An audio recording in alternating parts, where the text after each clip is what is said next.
Hello and welcome to the Haaretz Podcast. I'm Allison Kaplan Sommer in Tel Aviv. We've come to the Jewish high holidays, the time of the year set aside for reflection and repentance. Israel is still at war and in political turmoil, just as we mark 2 years since October 7th, 2023, and the beginning of what often feels like a national nightmare.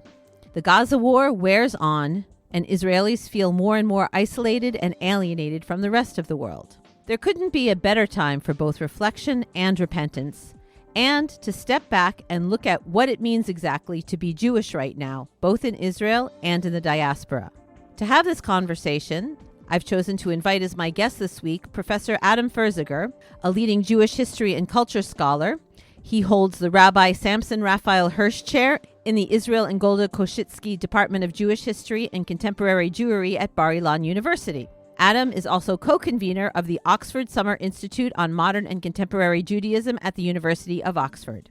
His new book is called Agents of Change, American Jews and the Transformation of Israeli Judaism. Adam joins me to discuss both the book and the current events rocking Israel and the diaspora. Our conversation is coming up.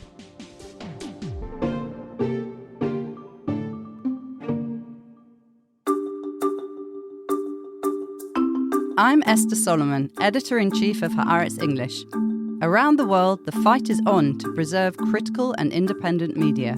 Haaretz, Israel's oldest newspaper, upholds its long tradition of accurate, committed, and incisive journalism, refusing to bend its reporting to pressure from any government or leader. A digital subscription to Haaretz gives you up-to-the-minute news and analysis in English from journalists who live Israel's reality and are committed to covering the Middle East and its global repercussions. At the same time, your subscription supports the cause of a free press that holds the powerful to account in Israel and around the world. I invite you to become a subscriber to Haaretz now. Just go to Haaretz.com and use the code Haaretz10, that's Haaretz with the number 10, for 10% off an annual subscription. Professor Adam Ferziger, welcome to the podcast. Good to be here, Allison. You are here to discuss your new book, Agents of Change, American Jews and the Transformation of Israeli Judaism. Your book chronicles and examines the rise of moderate Orthodox Judaism in Israel and the key role of Americans and other diaspora Jews in its emergence. Note the moderate, not modern Orthodox, which we're used to hearing. It's a fascinating history. It's still unfolding in real time. But Adam, if you will indulge me, in addition to being a professor who is expert in the religious Zionist community and in Israel diaspora relations, you are also a rabbi. We're talking during the high holidays. Israel is at war. Diaspora Jewry, I think it's fair to say, is in crisis over Israel and the war. We all seem more divided than ever. I know you, Adam, in real life, and I think you are one of the most optimistic people I know who thinks deeply about these issues. I would love it if you could share with us what's going through your mind as you approach the days that you are going to be in synagogue for cheshbon nefesh, an accounting of our soul, our personal souls, our national souls, as we look at what's playing out in Gaza that is really breaking our heart with the terrible, terrible pain happening on both sides of this awful conflict. A lot is going through my head. I want to share one foundational idea that for me helps me apply, and I apply it to many different things. I think that for me, over the years, Rosh Hashanah, the Jewish New Year, has become a holiday of humility. For many years, even when I was studying for the rabbinate in yeshiva, I heard this word keter, the crown, or ben kesa le'asor, this idea of the sovereign king, and that there was this idea of we coronate the king on Rosh Hashanah. I didn't get it, and it seemed so foreign. Kings, I grew up in America, I live in Israel. Some people may think they're kings, but these are democratic countries. For now, Adam. And I'm optimistic, as you said, and I'm pretty confident too. So I think that what Rosh Hashanah is for me more than anything else is about recognizing that I'm not in control, that so many things go on in this world and I can just do my best and I can try to be the best person I can and be respectful of every human being and be kind to people and acknowledge my challenges and weaknesses, but I'm not powerless, but I am certainly not sovereign, and I am certainly very far away from God. And to me, that is why Rosh Hashanah comes before Yom Kippur, because in order to be able to go before God, so to speak, or in any way do some sort of atonement, I have to first acknowledge my place in the world. And I think that this applies to so many areas, but certainly what we in Israel have endured for the last 2 years, a situation which has so many pieces to it, but so many of the players involved, unfortunately, feel that they know all the right answers. There's a real lack of humility on many, many sides. And power politics are what they are. But having said that, I think that it's important to take a step back. And I wish many people on all sides of our society could do that. And maybe it's a little bit naive on my part because there are so many interests involved. But I think that when we do that, it doesn't mean that we surrender, but it means that we recognize that there's a big picture here. And yes, I'm a strong believer in God. And I truly believe that God can make us better people. And God does not have to cause desecration, and God does not have to be a cause for saying, I'm more powerful and better, and I know the truth more than you. That is not the way that I live my life, or I try to live my life, and it's certainly not the religion that I try to share with my family and with people who I'm close with. And how do you view atonement with our country doing some terrible things and causing some terrible suffering, putting aside the argument of people who say we have no choice but to do it, people who justify it, people who call it terrible names that I'm not going to repeat here.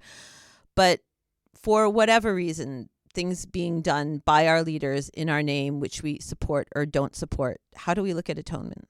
I will say that I don't necessarily know enough about the facts to be able to atone. I think part of atoning, we do atone for things we do know and we don't know. And I certainly think that my focus has to be on asserting the values that I believe in, the fact that every human being in the world is created in the image of God and deserves, if they are innocent people, to live a life of security, of health. But I am so far from knowledgeable enough, and this is part of humility, and I'll go back to it, that we are so quick to judge. And I am not saying there aren't mistakes, and I am by no means politically aligned with any of the parties. That's not where I'm at. But I think that for a lot of reasons, some of them because people have strong feelings, and sometimes also because people have to get the story out, and especially with social media, we tend to judge people really quickly because we know even if we judge them today, 2 days later, everyone forgot what we were saying anyway, and the news cycle just allows us to throw out things and not to take ownership of those things. So I think part of atonement is taking ownership and responsibility for the things that we say, whether we be rabbis, teachers, politicians, journalists, anybody who has impact on other people. We have to be very, very thoughtful and careful and values-driven in the way that we conduct ourselves. Before we deep dive into your book, can you just take the pulse of the modern Orthodox, religious Zionist, moderate Orthodox, I don't know what label to use today? Do you feel like it's just as divided and in pain and in extreme cases, talking about army refusal, leaving the country, as the secular population? Or is there this special glue that you outline in your book that's somehow holding it together in this stress, both between Orthodox Jews here and in diaspora, the connection there that is somehow keeping it much stronger than kind of the division and strife that we see between the diaspora and Israel as a whole? The diaspora part is very important to me, and I just came back from New York a couple of days ago, but I may miss it, so please remind me because I want to get to involved. I think that there are divisions within the religious Zionist group. I like to use a term that I introduced in the book. I called it ISMO, Israeli Moderate Orthodoxy. It has many commonalities and shared values with modern Orthodoxy in America, but it's not the same thing. The Israeli experience, the day-to-day and the obligations and responsibilities and activities and interactions that we have here are different. and they are not erased by the flat world that we live in. So ismo is the word I like, or moderate orthodoxy. It's a very cute name. Thank you. I worked hard on it. Those are important things. There is a wide spectrum of political opinions among observant Jews in Israel. There is certainly a strong lean to what would be considered to the right. But I actually think that there are 2 points that I can make that maybe will refresh or will add to this conversation in ways that you don't see that often in coverage.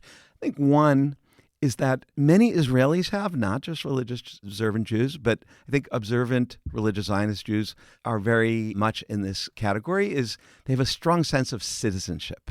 I talk to my friends in America, and I visit often, and I'm in touch, and I just came back from a sabbatical at University of Pennsylvania at the Cat Center there. It was wonderful. There are people who have strong political views regarding the current president, regarding the previous president, regarding all the sorts of things that go on there. But there's a strong sense of I'm an American. Very, very, I don't know anybody, no matter where they sit on the most progressive level, that seriously considered leaving America in 2016 or 2024, even though they threatened. I think that religious Zionists have a very strong sense of citizenship. This is their country, this is their place. And when they protest in either direction, it's from a sense of strong loyalty, strong allegiance. The way that trickles over, and this is the second point I want to make, is into army service. It's so tragic how many people have been injured and how many people have been killed in the last 2 years. You write in the book that half of the combat soldiers who have been killed were religious, and that is hugely out of proportion to their population distribution. So what I said was half were from observant homes. And that's a really interesting point, because on one hand, it speaks to the citizenship issue and the dedication and the sense of defending, but it also speaks to the fact that I know that many of those people who were, and some of them are well known today, who were killed either on October 7th or throughout the last 2 years, would be called on the spectrum of religiosity. They come from religious homes. And some of them are not particularly observant personally. They may be empathic and appreciate the traditions, but their sense of citizenship and their sense of obligation, almost on a religious level, and some people take offense to that, is very strong. And people who have done some incredible things that we're all very proud of were educated in those homes. So I think that is a more complex understanding of what it means that half the people came from religious homes. And I just want to say, I'm an academic and I try to analyze, but like everything, there's personal here. I have a son-in-law who just came home from 2 months of reserve service. He's a lawyer. My daughter's expecting a baby in a month, and he came in just in time with God's help. I have a son who has 2 children, whose wife's in med school. He spent 300 days in reserve duty the first year. He just went in for another 2.5 months. I'm very proud of them. I think that it's very important to realize that they have to do some very challenging things, but the people who are giving them the orders are not rabbis. They're experienced field officers, for the most part, who are sensitive to human beings. And I truly pray, and that I pray for as well on Rosh Hashanah and Yom Kippur, on the Jewish New Year and on the Day of Atonement, that they will be able to protect us and do it in a way which will be as humane as is possible. You'll be happy to know that the next question is about your book. It was, I presume, inspired and conceived before the charged atmosphere of this war. It focuses on what you call, quote, an alternative avenue for addressing the American Jewry-Israel dynamic, religion, specifically what we've called here ISMO, moderate Orthodox Israeli Judaism. So what made you decide to write a book on this topic? And in a nutshell, what's your thesis? The other questions actually were related to the book in interesting ways, and I love the way that you did that. And I think it's great that we were on Limud in South Africa 2 years ago, and we shared some of our opinions on a lot of things to do with Israeli society then, and we got along great. Yes. If we sound bonded on this podcast, it's because we traveled in South Africa, in which I gave Adam a hard time about not demonstrating against the judicial reforms. And I gave Allison Allison a hard time about not waking up on time for the safari jeep. So, it's all good. And that's something I consider myself an insider-outsider. I grew up in America. My wife and I came here when we were 22 years old. We've lived here our entire adult life. Our children were born here, and yet we move back and forth a lot. So we're really sort of outsiders, insiders in both our original homes and here. And that gives some insight. It also makes me be careful not to be overly on one side, but that's part of the training that I hope I have. When we came to Israel in the 1980s, it was, I would call it the second stage of religious Zionism. The first stage in the early years of the state, actually the religious kibbutz movement, which was socialist in orientation and often quite moderate politically, was the strongest force in the religious Zionists, who are the Jews in Israel who will say keep Shabbat and Kashrut, again, the kosher laws, but identify with the state. They consider the state to be something important, to serve in the army, to get they're usually educated, involved in society. That's a very, very basic definition. In the 1960s, a new group sort of came up and sort of captured the hearts and souls of many religious Zionists, often identify with what's called Merkaz HaRav, students of Rav Kook, the son of Rabbi Abraham Isaac Kook. His name was Tzvi Yehuda Kook, and he had taken his father's ideas of the positive side of Zionism, but been taking it to a more hyper-redemptive mode, a more militaristic mode, very much in partnership with all of the Jews of Israel of every type, but yet very negative regarding diaspora Jewry. And especially, many of his students became the leaders of the settlement movement. Institutions like Gush Emunim, which sort of took this redemptive idea and introduced it to focus on land. In the subsequent years, focus on strictness and punctiliousness in religious behaviors as well, as part of sort of an idealistic, redemptive move that was bringing the state of Israel to a higher level, slowly but surely. They were really dominant. And as Jews coming from modern Orthodox communities in America, I grew up in a place called Riverdale in the Bronx. My wife came from Forest Hills. I studied at a school called Ramaz. My wife studied at Yeshiva Flatbush and then Yeshiva University. My wife went to downstate. We kind of thought, gee, this is fascinating and in many ways very inspiring, but it's a little different than the way we were taught.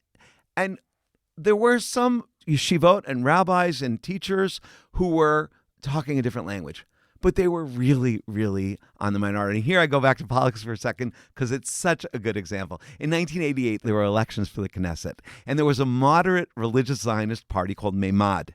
Before the elections, I was sure they were going to get 10 seats in the Knesset because everybody I spoke to was voting Mired.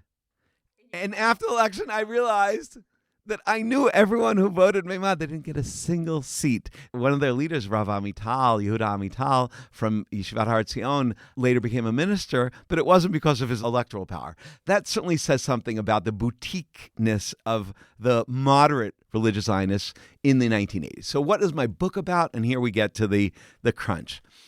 What I realized is that something changed in the early 2000s, in the 21st century, and these voices that had been very much the minority regarding issues of relationship to the outside world, relationship to Jews of the diaspora of the world, secular studies, academia, women, gender, respect for people who choose non-heterosexual relationships, all sorts of issues which were sort of vilified within certainly the more, I would say, radical Merkaz HaRav groups. These groups were encouraging and certainly much more tolerant. And I asked myself, what happened? How come in the 1980s when I came, these people were so much on the periphery, and by now they were not the majority? And I want to be clear about that. I'm not saying they've taken over, and I'm sure we'll get to that, but nonetheless, they are players. They have many institutions. Their people are impactful within society, and it's a group that not nobody, but very few people know about it, and I decided to write a book about them.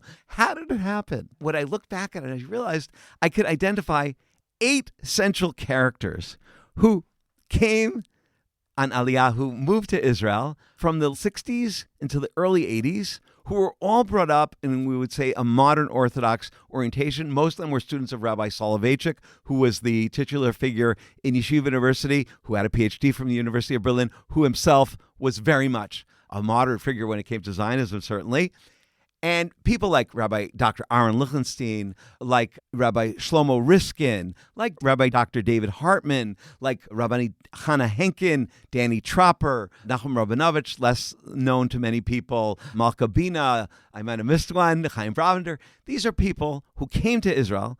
People thought they were Martians. They thought they were totally not. How could Rabbi Lichtenstein, who was clean-shaven, who wore plaid jackets and had a PhD and was an expert in English literature, a PhD from Harvard University, how could this be a gadol b'Torah? How could this be a great Torah leader in Israel? And yet all these people did something very unique. And I want to put a plug in here for education. These people started educational institutions or headed them, and they educated Israelis. And what we're seeing today is Israelis who internalized the ideas of these leaders, recalibrated them in a way which was appropriate and which was attractive to Israelis, and then created their own institutions. And that is why there's this delay of 25 years or 30 years between when these people arrived and when the impact is becoming strong. And that's what you chronicle in your book. You tell the story of the agents of change.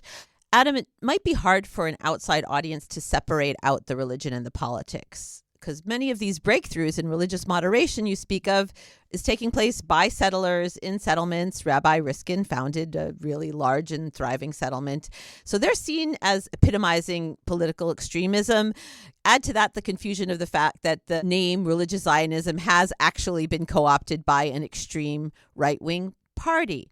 Would you say that American Jews, diaspora Jews, have had a moderating effect on Israeli Orthodox religion, even as it has strengthened political extremism? And as you said, most visibly the settler movement. When you talk about diaspora Jews in the book and you make your list of influencers, you kind of have to take a pause and consider and rule out Rabbi Meir Kahane, who can't help it. And Rabbi Shlomo Carlebach for other reasons. For other reasons, but I'm pointing to, for the political reasons, Rabbi Kahane now, who you can't argue has not had a huge influence but on politics, but not the kind of moderating influence that you describe coming from this population. I mean, nothing is absolute, right? I'm going to make this point very strongly, but people might disagree. People always disagree. That's great. Okay? We want to be provocative in a thoughtful way. So here, yes, I think you can distinguish, and it's something that is very, very difficult for my friends that I speak to, my colleagues who live outside Israel and sometimes in Israel. First of all, not everyone who lives in a settlement is an extremist. There are people who live in settlements and are in favor of territorial compromise. Some of those 8 people, there were different politics among them. Aaron Lichtenstein was in favor of peace treaties. He was in favor of territorial compromise. So were other people on that list. David Hartman had different opinions on these issues, and others. Shlomo Riskin started a whole institute to create conversations and dialogue with imams, with local neighbors of his. And there's a man named Yaakov Nagen who just wrote a book about humanity and how the Torah, our tradition, commands that as cardinal for what it means to be a religious Jew. But that said, yes, there is a very interesting thing that is going on here where you can have people in Israel, many, that are right-wing by most standards when it comes to politics, but that does not necessarily go along with their attitude towards relationships to Jews who are different than them, their attitudes towards issues of sexual identity, their attitudes towards issues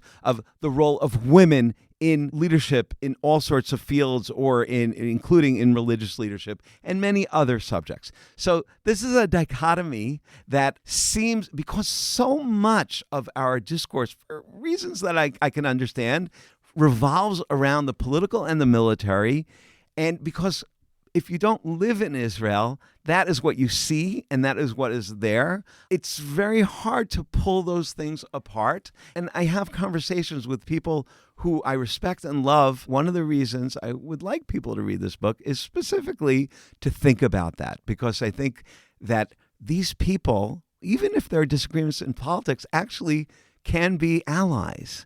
And there is opportunity for conversation between people in Israel who are moderate in a lot of areas and the broader community in America. And I don't mean just Orthodox Jews. I mean Jews of every stripe, orientation, and approach, or affiliation, etc. And I think that this is something that would really contribute to moving forward in that relationship. I think you do see some allyship when it comes to women, Orthodox feminism allying with women in the non-Orthodox movements and activists in order to. So as usual, women, and I want to be very careful here because I don't like to make absolute categories, but often women seem to be able to move above the politics and to find commonalities in other areas.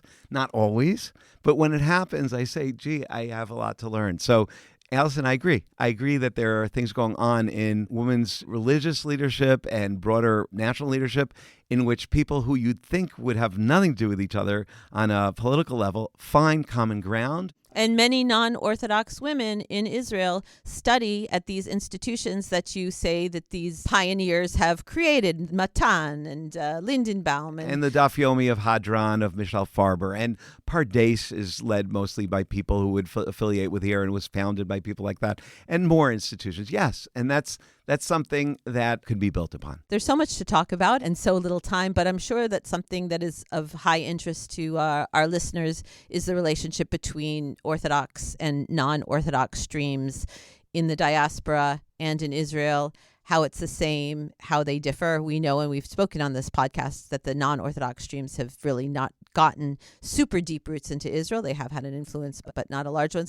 I hate to use the word conflict, but how does that tension play out differently in the two different countries? First of all, I want to say that here is an area where it's very uncomfortable for me because I am at an advantage. And when I talk to my friend Rabbi Elliot Cosgrove from the Park Avenue Synagogue, or I just spoke at the Hebrew Union College, and they say, well, what about conversion, or what about recognizing our rabbis? I don't have a lot to say except that there are many people who on an informal level respect, and that part of learning about Israel is to not look at religion just through the eyes of the official state rabbinate or the Haredi, the ultra-Orthodox rabbinate. That doesn't make it easy, and I don't want to whitewash that. In terms of Israel, look, I have relatives who are very involved in the Masorti conservative movement. I have a doctoral student who wrote a great PhD about Beit Daniel, Meir Azari, and the Reform Center in Tel Aviv. But having said that, Israel does not work on the denominational system. The denominational system was built on Protestant America. Israel is, like Shlomo Avineri said, the synagogue I don't attend is the Orthodox synagogue.